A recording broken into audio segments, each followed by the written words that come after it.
किसान साथियों, धान की रोपाई के समय हमें कौन कौन सी खादों का इस्तेमाल धान की फसल में करना चाहिए, जो बेसल डोज वाली खाद होती है, उसके बारे में कंप्लीट जानकारी आपको मिलने वाली है। बहुत सारे किसान साथी धीरे धीरे रोपाई भी करने लगेंगे, तो पूरा वीडियो आप देखिएगा। बहुत ही अच्छी जानकारी आपको देंगे, जिससे आप धान में अच्छी पैदावार इस साल ले पाएंगे। तो चलिए जानते हैं। सबसे पहले तो आपको खाद जो डालना है उसका समय पता होना चाहिए। जो हम बेसल डोज वाली खाद डालते हैं, विशेषकर फास्फोरस की पूर्ति के लिए हमें इस्तेमाल करना होता है, ताकि फास्फोरस, जैसा कि मैंने बताया, बहुत सारी वीडियो में बताया हुआ है कि फास्फोरस अगर आप बाद में डालते हो तो सही से काम नहीं करता है। तो जो हम खाद डालने वाले हैं, ये आप खाद खेत तैयार करते समय, जब आप अंतिम जुताई करवाते हैं, उस समय डालना सबसे अच्छा रहता है। तो आप क्या क्या डालेंगे? आपको पहले तो आपको डीएपी का इस्तेमाल करना है। डीएपी कितना डालना है और कब डालना है तो मैंने बता ही दिया। खेत तैयार करते समय ही आपको डालना चाहिए, रोपाई से पहले ही। और डीएपी आपको डालना है 30 से लेके 40 किलो पर एकड़ के हिसाब से। यानी 1 एकड़ खेत में 30 से 40 किलो आपको डीएपी का इस्तेमाल करना है। डीएपी यानी डाई अमोनियम फास्फेट। इसमें होता क्या है, इसमें आपका नाइट्रोजन होता है और फास्फोरस होता है। नाइट्रोजन कितना होता है इसमें किसान साथियों? नाइट्रोजन पाया जाता है 18% और 46% फास्फोरस होता है। मुख्यतः फास्फोरस की पूर्ति के लिए ही हम डीएपी का इस्तेमाल करते हैं। तो पहली चीज़ तो आपको इस्तेमाल करना है डीएपी की। दूसरा चीज़ आपको इस्तेमाल करना है पोटास। पोटास जो आता है एमओपी पोटास 60% वाला, उसकी मात्रा हम बताएंगे। तो उसकी आपको लगभग जो मात्रा लेनी है, वो आपको लेनी है 25 किलो से लेके और 40 किलो तक। 25 से 30 किलो थोड़ा जल्दी तैयार होने वाली वैरायटी, मान लीजिए कोई वैरायटी 100-110 दिन में ही तैयार हो जाती है, तो उसमें आप 25 किलो पोटाश डालिए। कोई मध्यम अवधि की वैरायटी है, 120-130 दिन ऐसे तैयार होने वाली वैरायटी है, तो उसमें आपको पोटाश जो है वो थोड़ा सा बढ़ा देना है। लगभग आप उसमें 30 से 35 किलो पोटाश डालिए।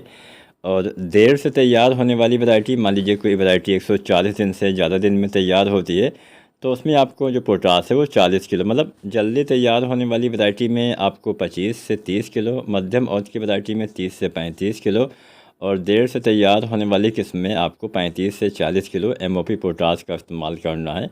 ये दो खाद, पोटाश और डीएपी, ये आपको दो खादें रोपाई करने से पहले ही इस्तेमाल करना है। इस बात का आपको ध्यान देना पड़ेगा, अन्यथा ये खादें काम नहीं करेंगी।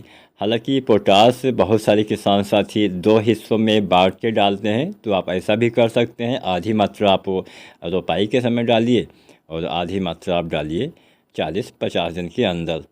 तो मान लीजिए आप 30 किलो पोटाश डालने वाले थे, यानी मध्यम अवधि की वैरायटी है, तो मान लीजिए मोटी मोटा 30 किलो ही डालने वाले थे, तो 30 किलो के लिए 15 किलो आपको रोपाई के समय डालना है। 15 किलो 40-45 या 50 दिन के अंदर। मान लीजिए कोई वैरायटी जल्दी तैयार होती है तो 40 दिन, मध्यम अवधि की वैरायटी है तो 45। मतलब जो खाद की मात्रा है और जो खाद डालने का समय है, ये दोनों चीज़ें वैरायटी के समय के आधार पे चेंज हो सकती हैं। कोई वैरायटी जल्दी तैयार होती है तो उसमें खाद भी कम लगेगा और खाद आपको जल्दी जल्दी देना है। कोई वैरायटी बहुत देर से तैयार होती है तो उसमें खाद भी ज़्यादा लगेगा और खाद की जो समय है वो भी थोड़ा सा देर से आपको देना पड़ेगा।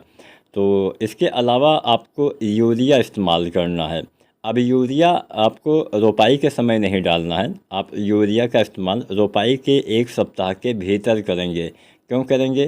क्योंकि हम रोपाई के समय डीएपी डालेंगे। डीएपी में भी नाइट्रोजन 18% होता है, तो शुरुआती कार्य हो जाएगा। इसके बाद हमें नाइट्रोजन की पूर्ति के लिए यूरिया देना होता है। तो वो यूरिया आप कितना डालेंगे? पहली यूरिया, अगर आप डीएपी खाद का इस्तेमाल करते हैं तो आप चाहें तो रोपाई के समय भी यूरिया डाल सकते हैं। तो पहली यूरिया डीएपी अगर आप इस्तेमाल करते हैं तो उसकी मात्रा रहेगी 15 से 20 किलो। और इसके अलावा अगर हम जानें कब कब यूरिया डालें, तो दूसरी बार 25-30 दिन के आसपास 30-40 किलो, अंतिम बार 40-50 दिन पे 30-40 किलो यूरिया आपको इस्तेमाल करना चाहिए। तो ये तो यूरिया हो गया। समय से आपको इसका भी इस्तेमाल करना है। पहले सिंचाई, उसके बाद यूरिया डालेंगे तो अच्छे से काम करेगा। और पानी बहुत भरा हुआ है उसमें आप यूरिया डालेंगे तो ज़्यादा यूरिया आपके पौधे नाइट्रोजन उपयोग नहीं कर पाएंगे।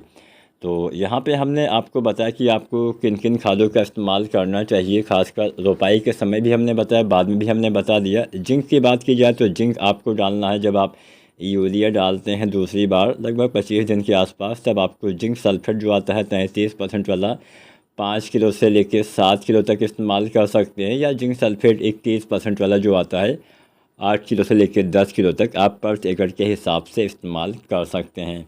तो धान की रोपाई में कौन कौन सी खादें डालनी है, किस समय डालनी है, एकदम कंप्लीट जानकारी हमने आपको प्रदान कर दी।